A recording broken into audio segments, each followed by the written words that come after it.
देखिए equation of motion हम लोग डिराइव करेंगे। आप लोग पढ़े होंगे 3 इक्वेशन ऑफ मोशन होता है जिससे हम लोग इस सारे क्वेश्चन को सॉल्व करते हैं। तो पहले इक्वेशन ऑफ मोशन है क्या, पहले उसका सिचुएशन कैसे लेते हैं। देखिए ये बॉडी है, यहां से मूव करके यहां आ गई, ठीक है। यहां से यहां आने में जो टोटल डिस्प्लेसमेंट कितना कितना ट्रेवल की है, एस। हमेशा ध्यान दीजिए जब भी मोशन का सिचुएशन हम लोग एनालाइज करेंगे तो डिस्प्लेसमेंट को एस से डिनोट करेंगे, और यू जब बॉडी यहां से मूव करना स्टार्ट करेगी तो उसके पास इनिशियल वेलोसिटी होगा यू, जिसको हम लोग यू से डिनोट करते हैं, और फाइनल वेलोसिटी को वी से डिनोट करते हैं, ठीक है। अगर टाइम टी ली है तो टाइम को टी से डिनोट करेंगे। अब पहला इक्वेशन हम लोग कैसे डिराइव करते हैं, देखिए। अब एक्सेलरेशन का फॉर्मूला होता है change in velocity, change in velocity और डिवाइडेड बाय टोटल टाइम। यानी कि यहां से वेलोसिटी यू से वी हो गई, ठीक है। तो चेंज इन वेलोसिटी, इस वेलोसिटी को चेंज होने में कितना टाइम लगा, सपोज कीजिए टी टाइम लगा। तो देखिए इसको लिख सकते हैं v minus u divided by time कितना लगा t, a equal to v minus u equal to t. अब इसको क्रॉस मल्टीप्लाई कीजिए तो v minus u equal to क्या हो जाएगा 80, और v इक्वल टू इधर माइनस इधर लेके आएंगे इसको तो क्या हो जाएगा u प्लस 80, ठीक है। ये आपका equation of motion, first equation of motion है, फर्स्ट इक्वेशन ऑफ मोशन, ठीक है। इसमें ये सब समझ लीजिए, ये v है आपका फाइनल वेलोसिटी, ठीक है। u है आपका इनिशियल वेलोसिटी, और a है एक्सेलरेशन, ठीक है। इक्वेशन ऑफ फर्स्ट लॉ आपका आ गया v बराबर u प्लस 80, यानी कि ये रिलेशन हमको प्रोवाइड करता है final velocity, initial velocity, acceleration और टाइम के बीच, ठीक है। अब हम लोग सेकेंड इक्वेशन ऑफ मोशन के तरफ बढ़ेंगे, ठीक है। अब आइए हम लोग देखते हैं second equation of motion. Second equation of motion क्या होता है, तो देखिए अगर बॉडी यहां से यहां चली, एस डिस्प्लेसमेंट ट्रेवल की है, तो मान लीजिए एस डिस्प्लेसमेंट ट्रेवल करने में क्या लगी, एस बराबर वीटी होता है ना।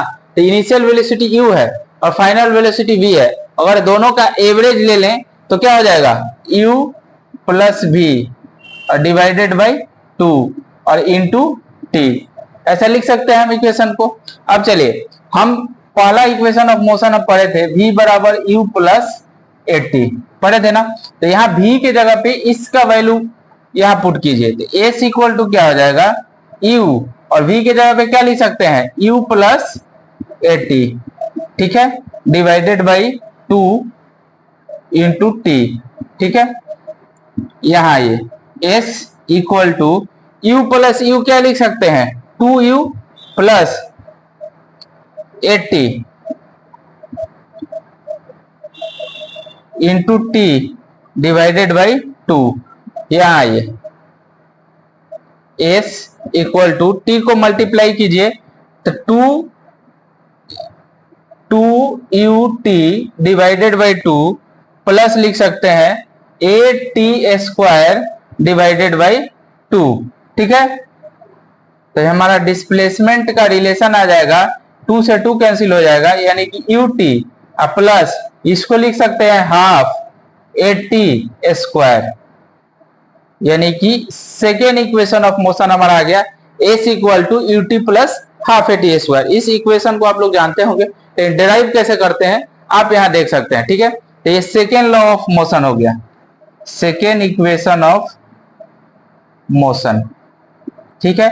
अगेन आपको पता होगा s जो है डिस्प्लेसमेंट को डिनोट करेगा, u जो है इनिशियल वेलोसिटी है, टाइम जो टाइम टेकन है यहां से यहां जो बॉडी आई है कितना टाइम लिया वो टाइम है, और हाफ एक्सेलरेशन, एक्सेलरेशन एक वेक्टर क्वांटिटी है इसलिए एरो लगाना जरूरी है, ठीक है। तो s equal to u t plus half 80 square, ये सेकेंड इक्वेशन ऑफ मोशन है। अब हम लोग थर्ड इक्वेशन ऑफ मोशन की तरफ बढ़ेंगे, उसको कैसे डिराइव करते हैं। देखिए अब हम लोग डिराइव करेंगे third equation of motion. Third equation of motion को कैसे डिराइव करते हैं, तो देखिए हम डिस्प्लेसमेंट का फॉर्मूला लिखेंगे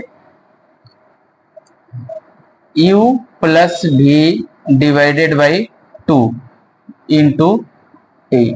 ठीक है, अब हम लोग एक चीज यहां देखिए, एक्सेलरेशन का फॉर्मूला क्या होता है, चेंज इन वेलोसिटी, यानी कि final velocity minus initial velocity और डिवाइडेड बाई टोटल टाइम। ठीक है, तो यहां से हम लोग t का वैल्यू लिख सकते हैं v माइनस u और डिवाइडेड बाई a। ठीक है, तो यहां से t का वैल्यू यहां रिप्लेस कर दीजिए। ठीक है, s इक्वल टू क्या हो जाएगा, u plus v divided by 2 और t का वैल्यू यहां से प्लेस करेंगे तो क्या लिखेंगे, v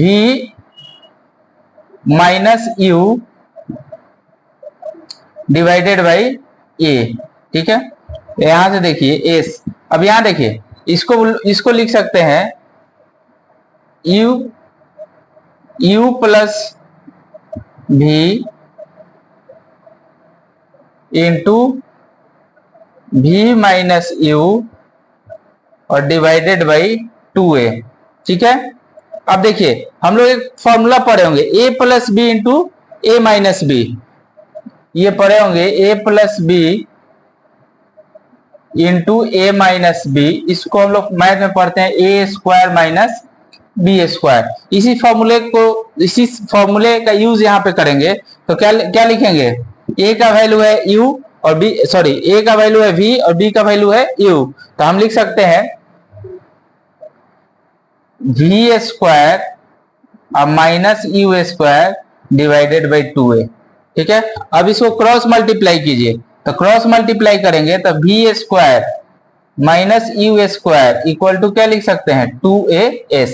ठीक है, अब ये माइनस u स्क्वायर है, ठीक है, यहाँ एरो का निशान दे दीजिए, माइनस u स्क्वायर है, इसको इधर लेके आएंगे तो क्या हो जाएगा, प्लस, यानी कि यहाँ देखिए v square equal to u square plus 2as।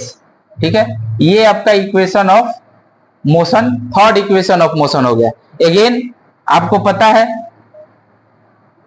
यहां v final velocity, u initial velocity, a acceleration और s डिस्प्लेसमेंट। ठीक है, तो हम लोग तीनों इक्वेशन ऑफ मोशन को पढ़ चुके हैं और इसी तीनों इक्वेशन ऑफ मोशन का हेल्प लेके इस मोशन इन 1 डायमेंशन या मोशन इन 2 डायमेंशन, इन सारे क्वेश्चन को हम लोग सॉल्व करेंगे। अब इस फॉर्मूले का एप्लीकेशन क्या है, कैसे इसको यूज करते हैं, अब हम लोग सीखेंगे इसका।